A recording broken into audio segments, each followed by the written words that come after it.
faayinaansii furuudhaaf, joormaaf dadhabbii hambisuudhaaf, rakkoo hanqina galii hiikuudhaaf, itti gaafatamummaa keessan qooddachuudhaaf, biizinasii keessatti isin cina dhaabbachuudhaaf, jireenya keessan fooyyeessuudhaaf, yeroo keessan qusachuudhaaf, tajaajila saffisaa argachuudhaaf, baasii hir'isuudhaaf, tajaajila gorsaa argachuudhaaf, imalli keessan har'a gara Baankii Hojii Gamtaa Oromiyaa haa ta'u.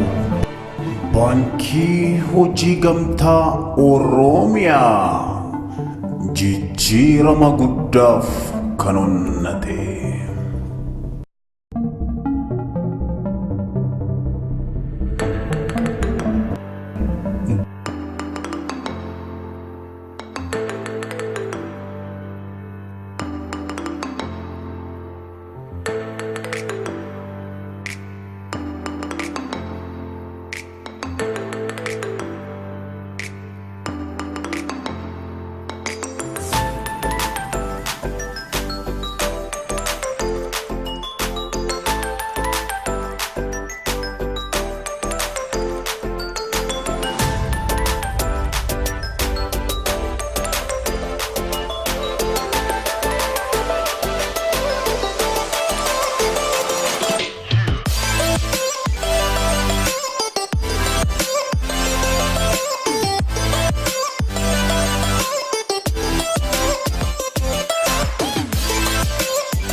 Herrega erga banattanii daldaluu jireenya keessan hoogganuu imala boriif saganteessuu ni dandeessu. Baankii Hojii Gamtaa Oromiyaa jijjiirama guddaaf kan onnate.